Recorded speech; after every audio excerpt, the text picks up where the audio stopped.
नमस्कार, मैं हूं पीयूष पांडे और आप देख रहे हैं चुनाव आज तक। प्रधानमंत्री नरेंद्र मोदी का नया कैबिनेट बन गया है, नए मंत्रियों ने अपना कार्यभार भी संभाल लिया है और अब ऐसा लग रहा है कि नई सरकार, मोदी की 3.0 सरकार ट्रैक पर आ गई है, काम शुरू हो चुका है। लेकिन एक सवाल अभी भी कई सारे लोगों के मन में है कि जिस तरह की ये गठबंधन सरकार है, क्या ये सरकार बहुत लंबे वक्त तक टिक पाएगी? क्योंकि जिस तरह से हमने देखा कि एनसीपी से एक नाराज़गी के स्वर आए, शिवसेना से नाराज़गी के स्वर आए, तो उसके बाद ये सवाल ज़रूर उठ रहा है। इस मुद्दे पर बात करने के लिए मेरे साथ हैं जाने माने पत्रकार, मेरे साथी गौरव सावंत। गौरव, आपका बहुत बहुत स्वागत है। ये सवाल आपसे इसलिए भी क्योंकि आपसे जब मेरी बातचीत हो रही थी तो आपने ये कहा कि प्रधानमंत्री नरेंद्र मोदी के लिए ये बहुत बड़ी मुश्किल की बात नहीं है, तो आपका ऐसा क्यों मानना है?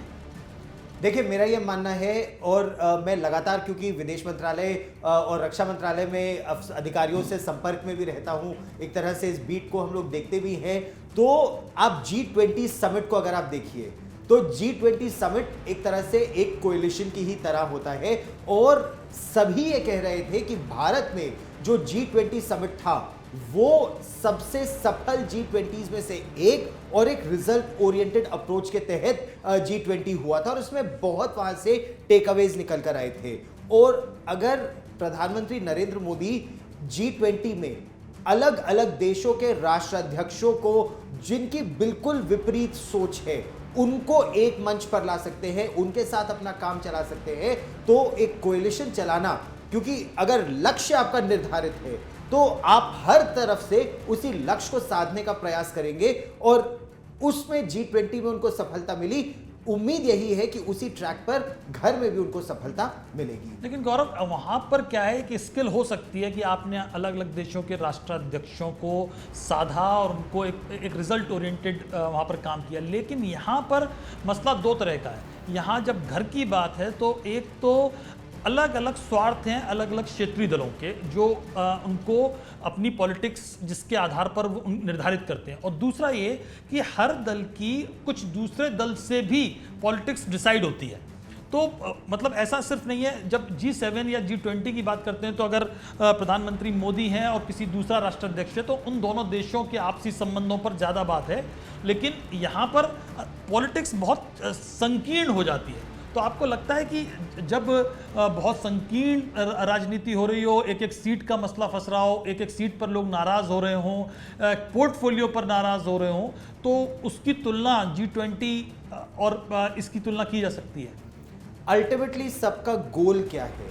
अगर कोई भी दो लोग एक साथ बैठते हैं तो वो एक लक्ष्य को साधते हैं और उस लक्ष्य को पाने का प्रयास करते हैं। फिर जो एरियाज में उनका मन मिलता है वो उस पर आगे बढ़ते हैं, जो मन नहीं मिलता है उसको अलग रखने की कोशिश करते हैं। लेकिन सबसे पहले अगर G20 को भी अगर आप देखें तो रूस यूक्रेन युद्ध पर पूरी दुनिया दो फाड़ है और उसमें सब लोगों को एक पटल पर लाना, न केवल एक पटल पर लाना बल्कि उनको यह कहना कि G20 बना क्यों था, उसका क्या लक्ष्य था। सबसे पहले यही बातचीत हुई। यहां पर भी मोदी 3.0 सरकार बन क्यों रही है, किस लक्ष्य से बन रही है, वो लक्ष्य कैसे साधा जाएगा। तो G20 में भी जब मेरी कई अधिकारियों से बात हुई, जैसे अमिताभ कांत G20 में भारत के शेरपा, या फिर जो चीफ कोऑर्डिनेटर G20 थे हर्षवर्धन श्रृंगला, पूर्व विदेश सचिव और अमेरिका में भारत के राजदूत रह चुके हैं। उसके अलावा तरनजीत संधू जो अमेरिका में भारत के राजदूत थे और अब वो भारतीय जनता पार्टी में भी हैं। तो सभी लोग एक तरह से किस तरह से एक दिशा में आगे बढ़ने की कोशिश कर रहे थे। G20 में भी क्या कहा गया कि ठीक है, आपका रूस यूक्रेन पर आप एक मत नहीं है, लेकिन G20 बना क्यों था? सुधारों के लिए, विश्व में सुधार लाने के लिए। मोदी 3.0 बना क्यों है? सभी दल एक साथ आए क्यों हैं? तो उस तरह से अधिकारी आपस में संपर्क में रहेंगे, नेता आपस में संपर्क में रहेंगे, हर नेता का एक अलग हैंडलर है जो आपस में संपर्क में है। तो एक बहुत सिस्टमैटिक तरीके से भारत आगे बढ़ता है, या मोदी सरकार एक तरह से देखा जाए तो वो आगे बढ़ रही है फिलहाल। तो इसीलिए ये उम्मीद जताई जा रही है कि अगर वो G20 में दुनिया के अलग अलग देश जिनको एक मत पे आने की जरूरत नहीं है, यहां तो आपके क्षेत्रीय दल क्या सोचते हैं वो विवाद है, वहां तो देश क्या सोचते हैं। मतलब कोल्ड वॉर एक तरह से जब चल रहा है वहां भारत सबको एक मंच पे ला पाया, तो ये भारत की सफलता की एक मिसाल है। आपने एक अच्छी लाइन का इस्तेमाल किया कि हर नेता का अलग हैंडलर है, तो वो G20 में था, या आपको लग रहा है कि क्षेत्रीय राजनीति जो अब गठबंधन की राजनीति हो रही है उसमें भी उस तरह का हैंडलर है? हर तरफ से एक हैंडलर होता है। किस पार्टी को कौन हैंडल कर रहा है, किस नेता को कौन हैंडल कर रहा है, ये जैसे G20 शेरपाज होते हैं, तो शेरपाज का एक काम होता है, कोऑर्डिनेटर्स का एक काम होता है, एम्बेसडर्स का एक काम होता है। तो हर स्तर पर एक प्रॉब्लम को अटैक किया जाता है, और जब आप उस स्तर की लीडरशिप सॉल्यूशन या तो खुद पा लेते हैं या फिर वो वन अप उसको स्केल अप करते हैं, फिर नेक्स्ट लेवल पर जो कॉमन मिनिमम प्रोग्राम आप आ गए उस पर तालमेल बन गया, वेरी गुड। नहीं बन पाया तो you move one up level, वो फिर प्रॉब्लम को सुधारने का प्रयास करते हैं। नहीं हो पाया तो you move up to the sherpa level. अगर शेरपा लेवल से सॉर्ट आउट हो गया, वेल एंड गुड। जैसा प्रधानमंत्री नरेंद्र मोदी ने खुद कहा कि अधिकारी आपस में बात करते थे, जब नहीं बात बन पाती थी तो कई बार उन्होंने भी फोन उठाकर नेताओं से बात की, अलग अलग राष्ट्राध्यक्षों से बात की और समस्या का समाधान पाया। तो जब आप एक रिजल्ट ओरिएंटेड अप्रोच पर आगे बढ़ते हैं तो वो गिव एंड टेक और कॉम्प्रोमाइज करके समाधान निकलता ही। आपका गौरव पूरा जो फोकस है वो रिजल्ट ओरिएंटेड फोकस, मतलब जो अगर आपके पास है उद्देश्य तय है तो आप उसको लेकर चल रहे हैं। लेकिन मेरा कहना ये है कि जब बार्गेनर बहुत हार्ड हो, जब नीतीश कुमार और चंद्रबाबू नायडू जैसे लोग हों जो जिनको राजनीति में कहा जाता है कि वो कब पलटा मार जाएं कहना मुश्किल है, दूसरा बहुत टफ बार्गेनर है, तीसरी बात ये कि जिस तरह के मुद्दे हैं, जैसे जब सरकार बनी भी नहीं थी तब अग्निवीर योजना को लेकर जेडीयू ने कमेंट कर दिया कि इसकी समीक्षा होनी चाहिए। आंध्र प्रदेश में 4% आरक्षण मुस्लिम समुदाय के लिए वो जारी रखने की बात कह दी, जबकि प्रधानमंत्री नरेंद्र मोदी लगातार हर रैली में इस पर सवाल उठाते रहे। कहने का मतलब ये कि कई सारे ऐसे इश्यूज हैं जो क्षेत्रीय राजनीति में टकराहट की वजह बन सकते हैं। जाति जनगणना, नीतीश कुमार जाति जनगणना के वहाँ पर ध्वज धारक रहे, जिन्होंने कहा कि मैंने जाति जनगणना करवाई बिहार में, और अब वो जाति जनगणना का मुद्दा लेकर केंद्र में पहुँच सकते हैं और उन पर ये दबाव होगा कि आप जब सेंटर में हैं तो आप करके दिखाइए। तेजस्वी, अखिलेश, सब लोग ये दबाव डालेंगे क्योंकि दबाव की पॉलिटिक्स है। तो आपको लगता नहीं है कि ये सारे मुद्दे लगातार मोदी गवर्नमेंट का जो कोलिशन गवर्नमेंट है उसको उसमें टकराहट पैदा करेंगे? जरूर करेंगे, और प्रजातंत्र में ये टकराहट होनी भी चाहिए क्योंकि उसी से आपका प्रजातंत्र और सशक्त होता भी है।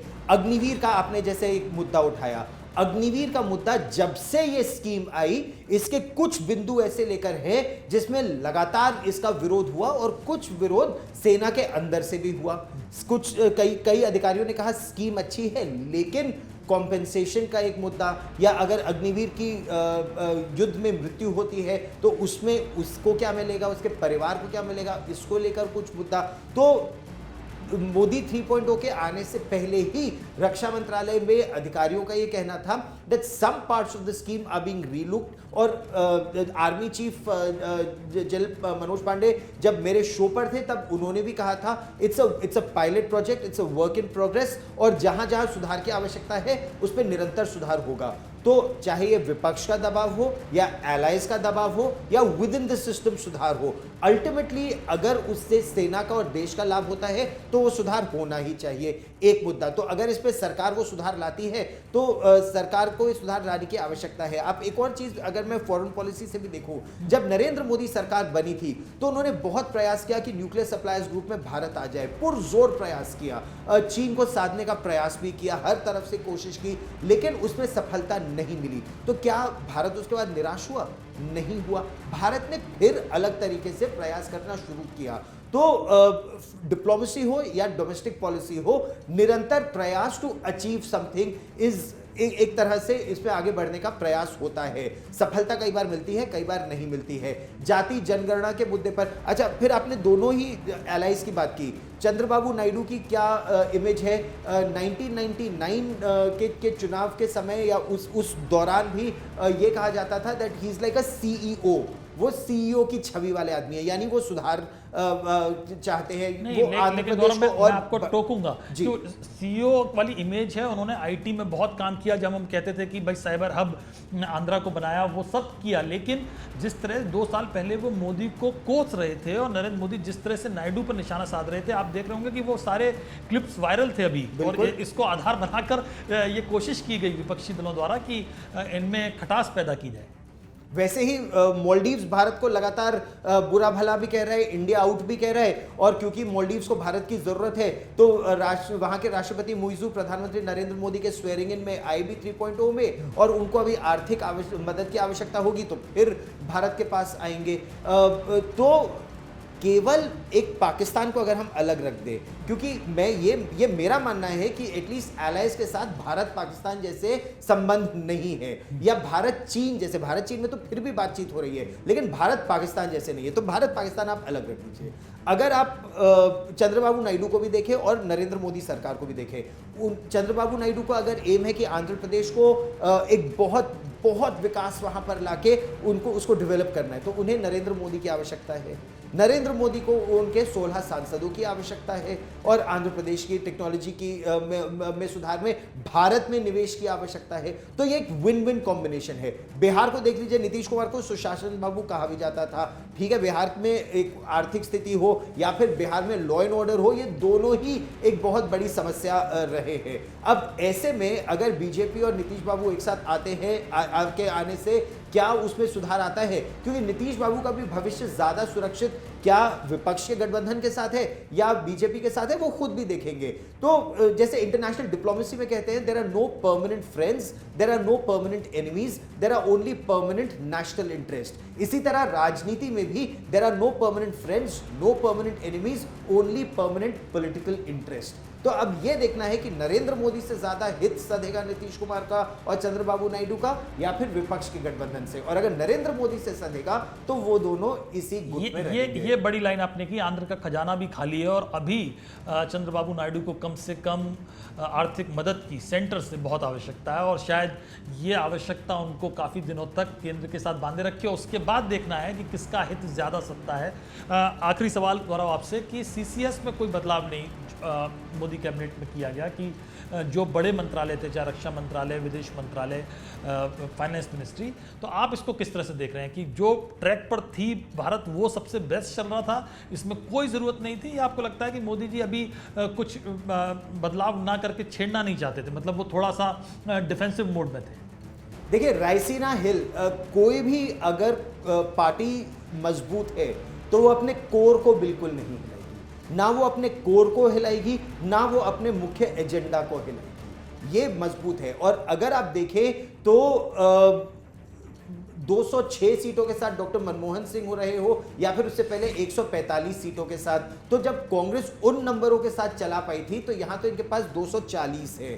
ठीक, रायसीना हिल को अगर आपने हिला दिया तो आपकी कैबिनेट कमेटी ऑन सिक्योरिटी बदल गई। आपकी और मेरी बात हुई थी जब ये कैबिनेट का गठन नहीं भी हुआ था, और उसमें भी चर्चा यही थी कि मोदी रायसीना हिल को या फिर अपने सीसीएस को बिल्कुल नहीं हटाएंगे। विदेश मंत्री आपके बेस्ट है, इससे अच्छे विदेश मंत्री जो टेक्नोक्रेट हैं, जो विदेश सचिव रह चुके हैं, जो बारीकी से न केवल कूटनीति का एक एक पहलू समझते हैं, बल्कि उनकी और प्रधानमंत्री वो एक मत, उनमें मनभेद बिल्कुल नहीं है, एक मत के हैं दोनों की भारत की नीति को आगे कैसे बढ़ाना है। तो उसमें परिवर्तन की तो कोई गुंजाइश ही नहीं थी। रायसीना हिल वो हिलाना नहीं चाहते, क्योंकि that would be admission of failure in Modi 2.0। तो अगर आपका मोदी 2.0 ठीक चल रहा था, तो मोदी 3.0 में वो रायसीना हिल को क्यों हिलाएंगे? वहां स्थिरता देश को और आगे ही लेकर जाती है। तो जिस तरह से G20 को सफलतापूर्वक संचालित किया, उसको ऑर्गेनाइज किया मोदी सरकार ने, वैसे ही कोलिशन गवर्नमेंट को मोदी जी हैंडल करेंगे। ये आपका एक मेरा और भी इसमें G20 में बिग टेकअवेज क्या है? केवल एक साल में एक G20 हो गया और अगले साल कहीं और हो जाएगा, ये प्रधानमंत्री का मत नहीं था। जो एक बहुत बड़ा टेक अवे G20 से निकला था, उसमें आईमेक को लाना था, यानी India middle east Europe economic corridor, और इसको लाने के लिए सऊदी अरेबिया और अमेरिका दोनों एक दूसरे से बात करने को तैयार नहीं थे। क्योंकि आपको याद होगा एक समय ऐसा था जब अमेरिका के राष्ट्रपति जो बाइडेन ने जब एक तरह से एक फिस्ट बम्प ही दे दिया था क्राउन प्रिंस मोहम्मद बिन सलमान को, तो अमेरिका की मीडिया ने बहुत उनको क्रिटिसाइज किया था वो खशोगी केस में इसकी वजह से। लेकिन भारत ने, प्रधानमंत्री नरेंद्र मोदी न केवल दोनों को एक मंच पर लेकर आए, दोनों से कितनी गर्मजोशी से दोनों को मिलवाया, और टेक अवे केवल भारत के लिए या सऊदी अरेबिया और अमेरिका के लिए नहीं, पूरे विश्व के लिए किस तरह से आईमेक से लाभ होगा, इसके लिए भारत, मिडिल ईस्ट, यूरोप और अमेरिका को एक मंच पे लाना। तो ये एक बहुत बड़ा टेक अवे था, जिसमें दो परस्पर लोग जो आपस में बात नहीं करना चाहते थे, वो इकोनॉमिक्स को बढ़ाने के लिए एक साथ आए। तो जब एक बड़ा आपका गोल होता है तो उसमें जो छोटे मतभेद होते हैं उनको भुलाया जाता है। ये एक बहुत बड़ा G20 का टेक अवे भारत की तरफ से। बड़ा गोल होता है तो छोटे मतभेद बुलाए जाते हैं। तो आपका प्रेडिक्शन गौरव क्या है, 5 साल चलेगी? मतलब मेरा तो ये मानना है कि देश हित जिसमें अगर आप एक सशक्त राष्ट्र का निर्माण असल में चाहते हैं, तो उसके लिए आपके जो भी मतभेद हो उनको भुलाने के लिए सभी को एक मंच पर आना चाहिए, ताकि भारत एक बहुत बड़ी आर्थिक शक्ति और सामरिक शक्ति के रूप में उभरे। क्योंकि हम हर तरफ अपने दुश्मनों से घिरे हैं। अगर हम आपसी लड़ाई करते रहेंगे तो दुश्मन किसी भी समय हमें तोड़ देगा, वो नहीं चाहेगा हम एक मजबूत देश बने। चीन आपका दोस्त नहीं हो सकता। पाकिस्तान अभी भी आतंकवादी भेजकर आपके श्रद्धालुओं को मार रहा है, आपके देश को तोड़ने की कोशिश कर रहा है। तो ऐसे में तो सत्ता और विपक्ष दोनों को एकजुट होना चाहिए देश के लिए। तो बड़ा लक्ष्य हो तो छोटे मतभेद बुलाने चाहिए। गौरव ने तर्क भी दिए कि किस तरह से मोदी जी इस गठबंधन सरकार को चला सकते हैं। तो ये बड़ा दिलचस्प एक उन्होंने तुलना की, जो G20 से तुलना करके गौरव ने बताया। तो उम्मीद करनी चाहिए कि प्रधानमंत्री मोदी अपने जो गठबंधन के सहयोगी हैं उनको साध पाएँ, खुश रख पाएँ, क्योंकि स्थिरता, राजनीतिक स्थिरता देश के लिए हमेशा बहुत ज़रूरी है। गौरव, आप बातचीत में आए, आपका बहुत बहुत धन्यवाद।